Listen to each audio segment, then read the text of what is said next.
Hello again. After the end of the Six-Day War in 1967, when Israel fought against Egypt, Jordan and Syria, many young people from around the world began arriving in Israel, wanting to spend anything from a few months to a year working on a kibbutz. In the 1970s, 12,000 people a year arrived in Israel for this purpose. I was one of them, as I've probably mentioned. I've been amused to see people read that I used to live in Israel and then at once assume that this must mean that I'm a Jew.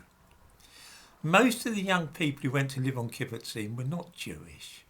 Many came from Sweden, Denmark and Germany, as well as Britain and the United States. What drew them wasn't so much Judaism or Zionism as a desire to live a Marxist lifestyle and see what that felt like. Politically, they tended to be left-wing atheists, although of course there was a fair sprinkling of conservatives and Jews as well. There were also Christian Zionists. The kibbutzim, as they then were collective farms, the ultimate embodiment of the Marxist dream. The thumbnail to this video shows a kibbutz I lived on. You can see the red flag flying alongside the blue and white flag of Israel. Israel is, by the way, the only place in the world where it's proved possible to set up collective farms without the use of secret police and firing squads to encourage people to live on them.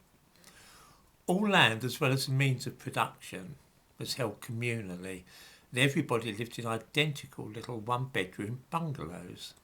All meals were eaten communally in a huge dining room.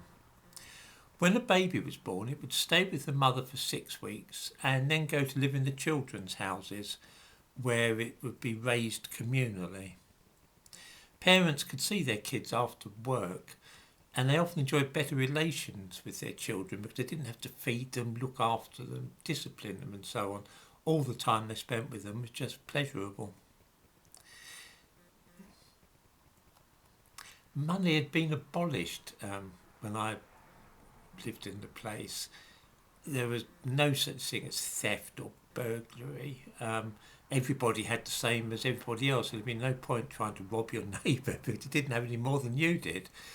For the same reason, vandalism didn't take place. There'd be no point smashing up your own possessions, really. This was Marxism in practice, and it worked very well indeed.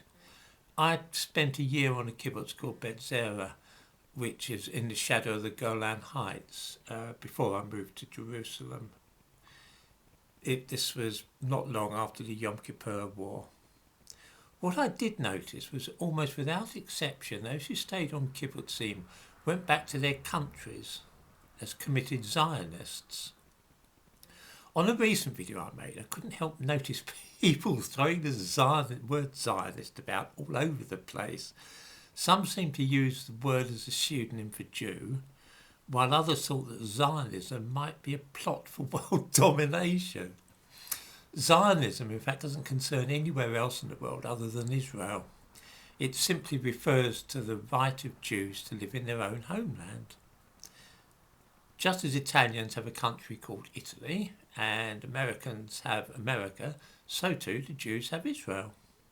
They might live elsewhere in the world, just as Italians and Americans don't all live in Italy and America. Zionism is just an acknowledgement of this state of affairs, and a Zionist is somebody who accepts that Israel has a right to exist and that it is a Jewish republic. Zionism is solely concerned with that country and no other. It affects nobody else in the world.